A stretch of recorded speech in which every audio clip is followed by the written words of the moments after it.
teman-teman bisa mengulang materi pertemuan ke-9 ini apabila teman-teman ketinggalan atau sedang ada di jalan, jadi bisa langsung diobrolin. Apakah share screen saya sudah terlihat?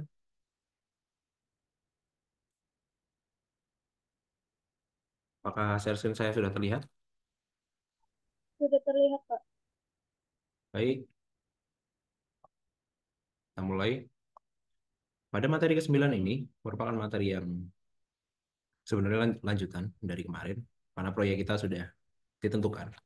Beberapa dari kalian sudah sesuai dengan apa yang saya inginkan untuk mendapatkan kerjasama. Beberapa yang lain tidak mencantumkan surat kesediaan atau surat berkaitan dengan penggunaan desain kalian, karena itu akan berpengaruh pada bukan hanya nilai, tapi juga berpengaruh pada nanti hasil karya kalian itu bisa digunakan atau tidak begitu. Karena ini teman-teman di semester 7, jadi harapan saya itu sudah tidak lagi berbicara teknis. Jadi kalau kita sudah merencanakan, misalkan kemarin ada yang mau ngobrolin tentang satu promosi, misalkan buy one get one, teman-teman bisa langsung apa, membuat karya desainnya, tapi juga bisa mempertanggungjawabkan prosesnya. Ini yang menjadi penting. Kenapa? Karena kalau langsung hasil karya jadinya, desainer yang di luar itu gampang. Teman-teman juga pasti juga mengalami proses itu. Jadi langsung langsung jadi begitu. Padahal sebenarnya yang diminta dari bisnis iklan ini adalah step by step atau proses yang teman-teman tidak lewatkan. Jangan lupa dalam proses desain, apalagi membiasakan proses desain yang baik, mulai dari brief, kemudian masuk ke creative brief, kemudian dari creative brief itu dijabarkan lebih detail menggunakan mind mapping. Sorry. Dari mind mapping ini kemudian teman-teman juga harus mencari bagaimana mood boardnya, yang mana materi ini sudah kalian dapatkan di KV1, kemudian ditempa juga di mata kuliah yang lain, saya pikir. Kemudian tidak kalah penting juga adanya rough sketch. Dan dari rough sketch ini akan menjadi alternatif. Nah, alternatif ini standarnya minimal itu 3, minimal. Semakin banyak akan semakin baik, gitu. Bergantung pada creative brief, karena di creative brief ini akan berbicara tentang konsepnya, gitu. Jadi tidak ada lagi nanti saya kejar kreatif briefnya mana, tapi kalian tidak bisa menunjukkan. Itu nggak ada. Kita benar-benar fokus untuk menjalankan bisnis iklan ini berbasis kemampuan desain komunikasi visual kalian. Karena sudah semester 7, teman-teman. Oke, sampai di sini ada yang mau bertanya dulu sebelum kita masuk ke materi?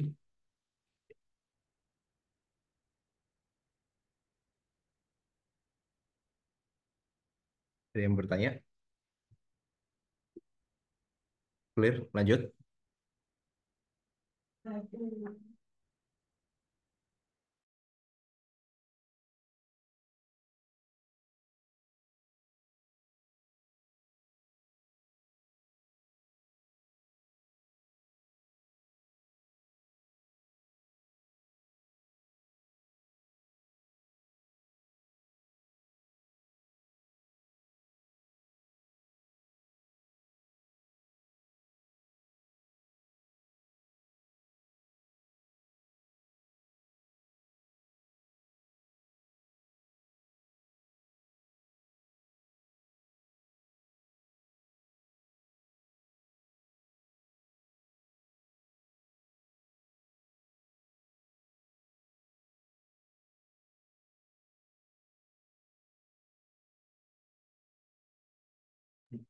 Oke, nggak ada pertanyaan? Lanjut? Bisa lanjut? Halo, teman-teman.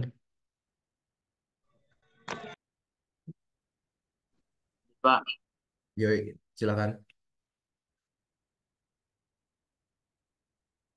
Mau lanjut atau cuman Pak doang? Manggil.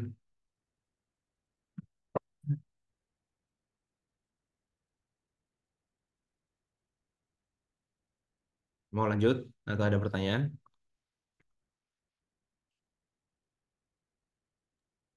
Lanjut, Pak. Oke, baik, jelas ya. Berarti proses desain saya tidak tidak ingin mendirect, teman-teman sudah bisa sendiri. Karena nanti dalam presentasi teman-teman akan diminta untuk mempresentasikan juga proses desainnya. Cuman fokus kita itu akan benar-benar berfokus pada bisnis iklan yang akan diterapkan pada UMKM.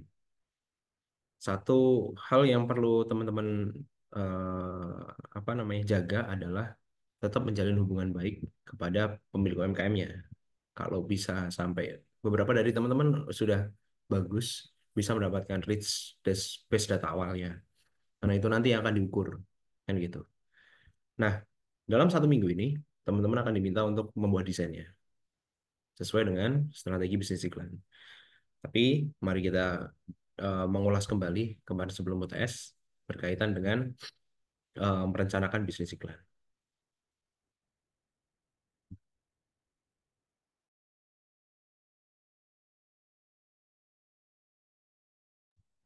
Saya agak flu, mau bersin nggak jadi.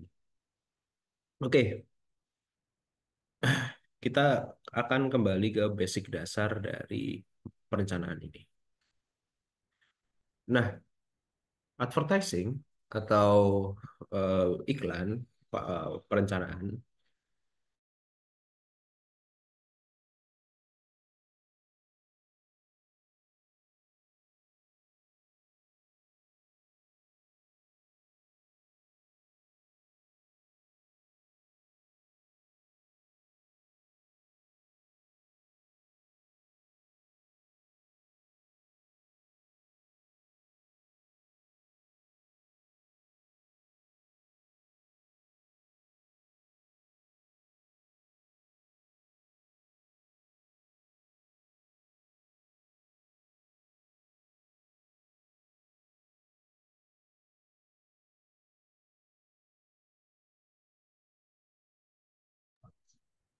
Oke, sorry, tadi ada yang nanya ke saya.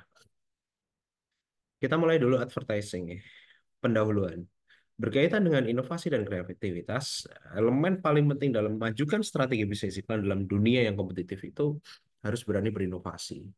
Artinya, segala sesuatu yang kaitannya berkaitan dengan memajukan sebuah produk, kemudian memasarkan sebuah produk, itu basisnya harus berbasis pada inovasi dan juga apa namanya terkonstruksi pada wilayah yang kritis, bukan hanya sekedar ya sudah jalannya begini, adanya begini ya begini aja, kan nggak begitu.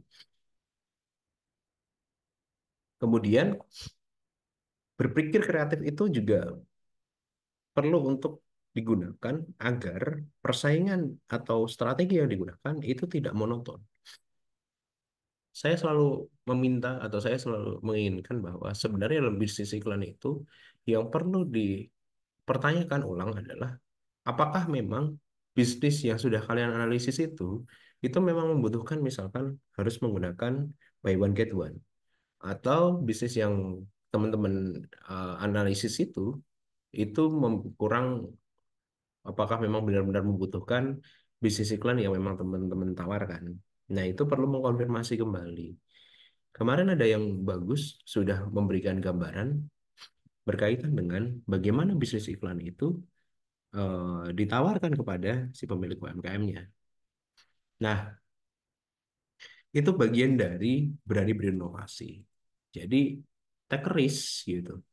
Karena yang akan kita garap ini bukan bukan hanya sekedar main project yang seperti perkuliahan karena ini based on problem ya, based on real problem gitu.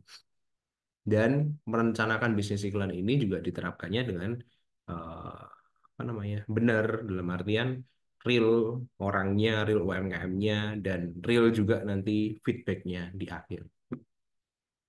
Prosesnya pengembangan ide kreatif konsep iklan itu yang pertama adalah kenali tujuan iklannya.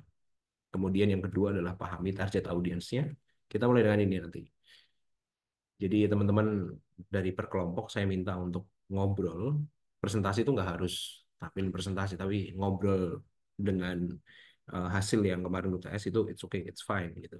Kemudian yang tidak kalah penting adalah penelitian yang harus dilakukan. Penelitian ini juga bisa penelitian lapangan, datang ke UMKM-nya, ngobrol dengan pemiliknya, kemudian juga penelitian itu berbasis pada Google Form misalkan, di target marketnya dia apakah mengenal brand ini atau tidak, dan lain sebagainya.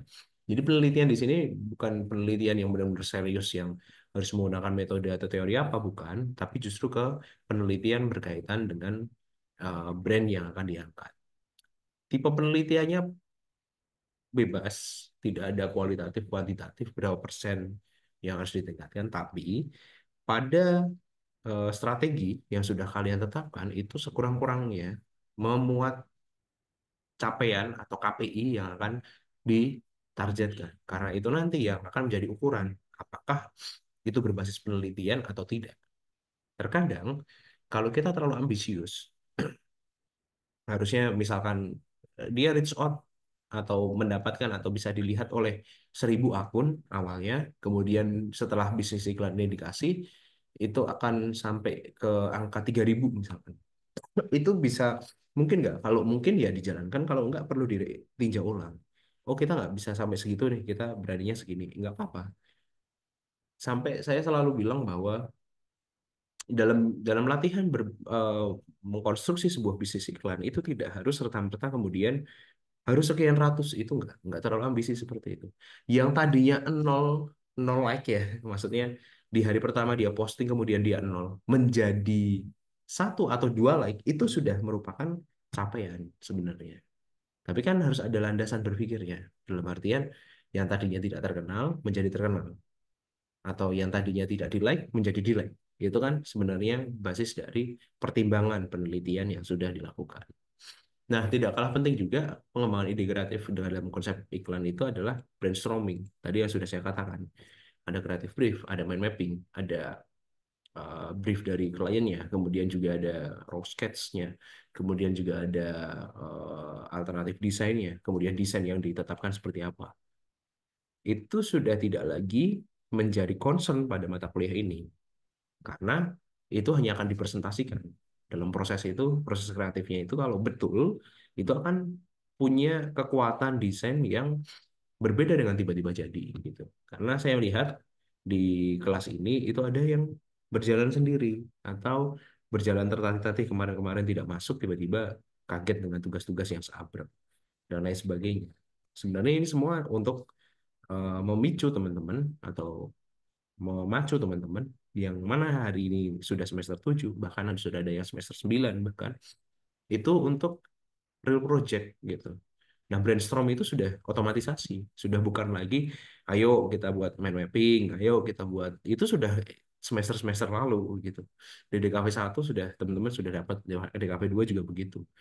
Saya pikir itu sudah bukan lagi suatu hal yang urgensial pada mata kuliah ini. Tapi tetap akan saya tagih bagaimana prosesnya nanti. Jadi pastikan teman-teman juga membuat itu. Kemudian penetapan pesan inti ini justru ada pada creative brief tentu. Kemudian teknik yang kreatif yang bukan hanya sekedar buat desain jadi enggak, tapi basisnya adalah pengembangan. Nah, kreatif visual itu dalam penjabaran dari raw sketch-nya. Kemudian menarasikan yang menarik, yang tidak kalah penting adalah uji konsep. Uji konsep ini kita perlu untuk melihat apakah karya bisnis iklan yang kali ini itu memiliki impact gitu.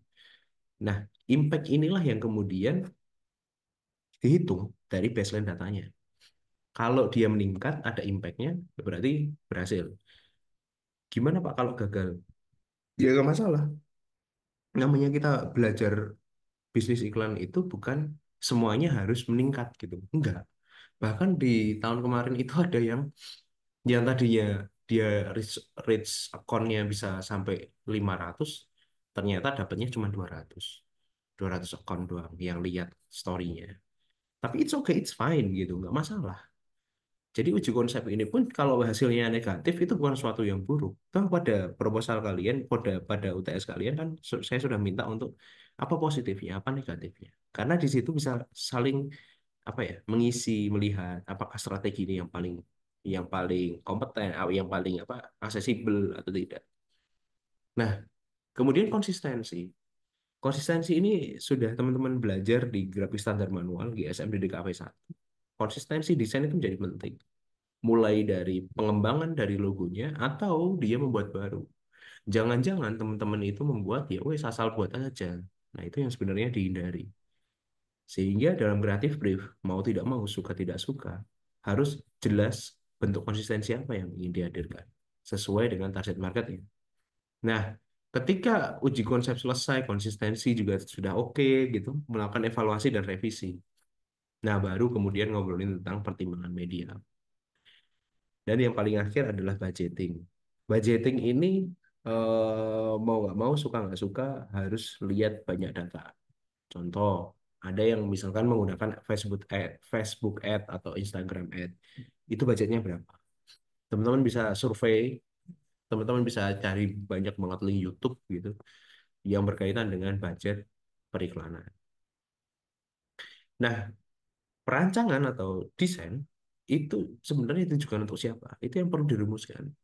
Sehingga merumuskan itu akan berbasis pada target dari si iklan tersebut gitu. Terkadang begini, ada misalkan McD. McD itu salah satu yang menargetkan semua kalangan. Tetapi untuk beberapa bisnis iklan dia menargetkan untuk hal yang spesifik. Contoh, menyediakan sarapan. Itu kan untuk spesifik untuk orang-orang yang memang semua kalangan atau pekerja yang tidak sempat mencari sarapan, kemudian bisa dicarikan oleh si McD ini. Atau bisa di-serve oleh si McD ini dengan berbagai diskon. Nah, itu spesifik. Artinya, meskipun target khalayaknya adalah semua kalangan, tapi strategi kalian itu sebenarnya menyasar pada khalayak yang seperti apa. Gitu. Makanya kita perlu mengevaluasi lagi sebenarnya strategi bisnis kalian itu digunakan untuk pasar yang siapa. Nah, karena kita tidak mendesain untuk semua orang, tapi untuk pasar kita itu. Disitulah pasar yang spesifik sesuai dengan tujuan periklanannya, kemudian juga sesuai dengan tujuan yang ingin dicapai, KPI-nya tentu, karena di dalamnya pasar akan terus berubah dan jenis konsumen juga berubah-ubah dari waktu ke waktu, sehingga target harus disesuaikan dengan pasar. Contoh, dulu ketika ingin bermain sosial media itu tidak bisa serta-merta kemudian eh, apa namanya menggunakan kamera HP karena HP itu kameranya pikselnya sangat kecil sekali. Jadi kalau dibuat ngerekam itu burem gitu. Berbeda sekarang, di mana usia-usia teman-teman semua itu banyak menggunakan TikTok, Instagram untuk ya apa ya bahasanya itu make up lah, make up eh, apa metode marketingnya, make up editingnya itu sudah sangat berkembang gitu. Zaman saya masih S1 dulu bisa menggunakan ada Premiere kemudian dikasih tulisan dan diupload ke sosmed itu adalah satu hal yang luar biasa. Tapi hari ini kita menggunakan Canva, menggunakan Capcut, menggunakan aplikasi-aplikasi yang ada di HP semua udah selesai. Yang dulu dianggap hebat sekarang udah biasa aja gitu. Nah, pertanyaannya adalah apakah bisnis iklan kita itu mau mati dengan begitu? Kan enggak. Yang harus dipikirkan adalah bagaimana strateginya, penggunaan-penggunaan alat dan bahan itu sesuai dengan konstruksi dari strategi bisnis iklannya. Nah, bisnis iklan dalam perencanaan pemasaran dan strategi pemasaran. Bisnis iklan merupakan aplikasi dari sebuah rencana pemasaran. Ini menjadi penting. Rencana pemasaran inilah yang sebenarnya mau ditarget. Contoh, rencana pemasarannya adalah mau launching produk baru. It's okay. Berarti rencana pemasaran launching produk baru. Maka strateginya adalah kepada audiens-audiens yang menjadi target produk baru tersebut. Nah, ada juga misalkan pemasaran untuk dia digunakan untuk mengganti brand atau mengganti kemasan. Itu akan berbeda dengan launching produk baru. Berbeda lagi dengan dia yang misalkan meningkatkan brand awareness. Dan setiap strategi pemasaran itu memiliki indikatornya sendiri-sendiri. Tidak serta-merta kemudian oh yang penting kita bikin bisnis ini. Enggak. Bisnis iklan itu basisnya adalah rencana pemasaran seperti apa yang akan diaplikasikan. Nah, di sini didefinisikan yang disebut sebagai strategi pemasaran merupakan gambaran besar dari tujuan perusahaan untuk pelanggan yang potensial sesuai dengan rencananya. Dan rencana pemasaran termasuk dalam strategi untuk mencapai tujuan ini. Sebagai contoh, sebuah tujuan riset dalam rencana pemasaran dalam perluas jangkauan. Dan rencana pemasaran yang efektif akan menguraikan cara memanfaatkan sosial media guna meningkatkan jangkauan. Sepersekian, ini seper ya, seper sekian persen. Gitu. Sebagai tujuan awal. Ini yang disebut sebagai base data awal, baseline data, atau data awal. Jadi kalau kalian tidak memiliki data awal, itu akan sangat kesulitan. Ngukurnya gimana? Yang gitu. Itulah perlu untuk merumuskan. Nah, ini sudah teman-teman sudah dapat pada waktu kemarin-kemarin, menurut jenis kelamin, kelompok umur, wilayah, kelompok sosioekonomi, dan lain sebagainya. Kemudian, menurut psikografisnya juga sama. Untuk memprediksi pembentukan persepsi khalayak. Jadi bukan hanya sekedar jenis kelamin, kelompok umur, demografis, sosioekonomi, tapi juga perlu untuk psikografisnya. Bagaimana mereka berpikir, bagaimana sikap mereka, bagaimana mereka menghadapi hidup, aktivitinya, bagaimana perilaku gaya hidup mereka, dan cara menghabiskan waktu dan uangnya untuk memprediksi pembentukan persepsi khalayak. Ini contoh, gitu. Contoh psikografis. Kalau yang urusan ini gampang ya, saya memberikan contoh yang sebenarnya nggak apa namanya nggak biasa, yaitu psikografis. Nah, bisa contoh psikografis kaum Yapi gitu, mereka berjiwa muda bebas bergaul. Ini kalau di kita namanya kaum Pang gitu. Ada kaum Dinggis, pasangan bekerja yang tidak terbebani biaya untuk anak, yang seperti itu. Kemudian kaum hedon yang menikmati hidup, membeli barang mewah. Kemudian ada kaum arsip, pemburu sukses, karir, sadang kelas dan kualitas. Servis juga kaum tradisional. Nah, ini contoh sebenarnya.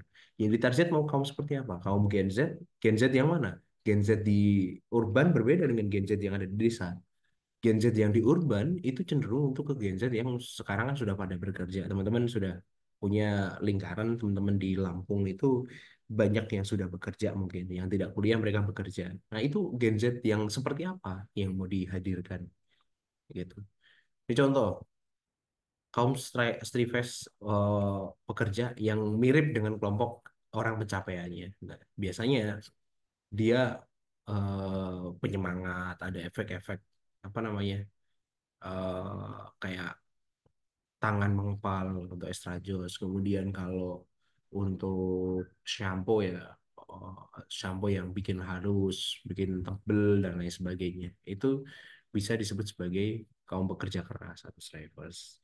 Kalau di Jakarta banyak banget tuh yang KRL-an. Nah, itu biasanya Traveloka masuk, terus yang liburan itu masuk, yang menjaga daya tahan tubuh itu masuk juga. Nah, beberapa strategi bisnis iklan yang teman-teman bisa terapkan, meskipun beberapa dari kalian sudah apa namanya, sudah menetapkan gitu, tapi itu perlu didiskusikan lagi dengan pemilik iklannya. Kalau memang sudah fix, ya ya sudah nggak masalah gitu. Yang pertama, strategi dari storytelling atau berbasis cerita, menggunakan narasi yang menarik. Apakah dia menggunakan komik kah atau menggunakan apa video kah? Nah, itu berbasis cerita. Kemudian berbasis influencer, di mana strategi influencer menggunakan pengaruh individual yang terkenal atau yang interaktif, pengalaman yang menarik dan memikat bagi pelanggan. Yang keempat adalah berbasis video, mempromosikan layanan melalui TikTok, IG, YouTube, dan lain sebagainya. Nah, mari kita berlatih teman-teman. Ah, sebenarnya dari masing-masing kalian itu yang mau ditargetkan itu, misalkan kalau sosial media gitu, dicontohkan di sini sosial media. Kalaupun teman-teman ada yang di luar dari sosial media, ya it's okay, it's fine gitu. Konten apa yang dicari oleh target audience? Terus jenis konten apa yang cenderung mereka lihat dan bagikan? Ini akan berkaitan dengan yang FYP biasanya. Ya gitu. Nah, di mana konten tersebut akan disebarkan? Itu silakan untuk diceritakan ke saya dengan pertukarannya adalah saya akan berikan nilai apa bocoran nilai UTS kemarin gitu. Baik, sampai di sini materinya. Adakah yang mau bertanya sebelum kita mulai untuk presentasi? Ini gimana ya filmnya? Oh, ada yang mau bertanya? Silakan. Nah,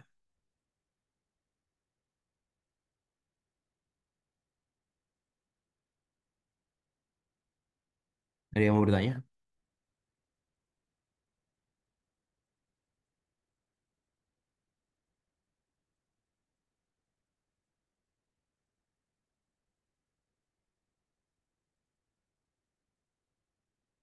Sudah? Nggak ada yang mau bertanya?